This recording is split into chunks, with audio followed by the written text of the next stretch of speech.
So incredible rainfall totals in southeast Texas over the last 4 to 5 days since the month has started. Now we're entering a new weather pattern that will bring the chance for rain here in San Antonio tomorrow. Very spotty chances, and the same thing for Tuesday and Wednesday with better chances later this week. Before we get to that, let's talk about how much rain we've seen so far this year. 2024 has been productive, 11.73 in the rain gauge at the airport. For perspective, last year, 12 months, 20.01 inches. Back in 2022, a couple of years ago, that was the second driest year on record.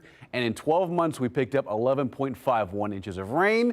Currently, in the month of May, we're at 11.73. So we've already beaten out 2022. That's great news. So we're on the right track, doing great. Now, radar, it was very spotty today. Mostly north or south of San Antonio, cashed in on some pretty heavy rainfall. Now, at the moment, radar, it's quiet. We saw a pretty good and large cluster of storms move farther south across McMullen County and towards the coastal bend earlier this evening. Now, here are some of the rain estimates from the last 24 hours. It wasn't widespread in San Antonio, but in the hill country, it was. Anywhere south of San Antonio, it was.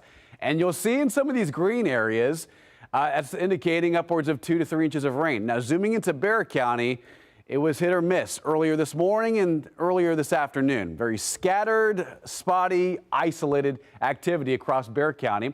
Now, some of the rain estimates does pick up some up to about a ½ an inch in Bandera, near Bernie, north into Kendall County, across San Antonio on the east side near St. Hedwig, and maybe towards Converse, 1/10 to 1/4 of an inch, and maybe a ½ an inch on the southeast side of Bexar County. So it wasn't everywhere, but we did see some rain materialize earlier today.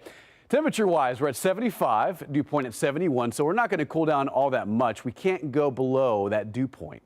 That's the amount of moisture in the air, and that's that limit we cannot bottom out past in the overnight because of humidity in the air. Temperature is 70s right now, 71 at Kerrville, near 80 at Del Rio, and because of the air temperature almost matching the dew point, that's why we're going to see some fog in the overnight. So tomorrow morning, leave early. There will be fog. There'll be mist, drizzle, light rain, nothing severe.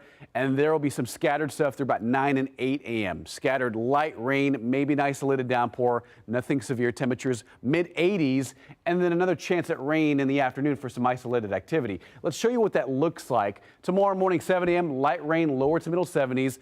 Not much of a cool down, right?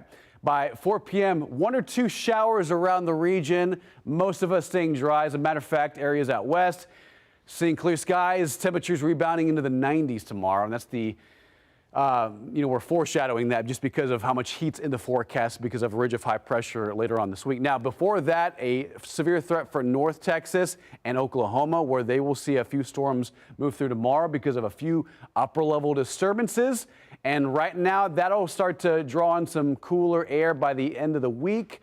That'll help produce a small chance at rain Thursday, Friday, Saturday, and Sunday. Right now, running at 30 to 40% at most. All right, 7-day forecast, 93 Tuesday, middle to lower 90s Wednesday and Thursday.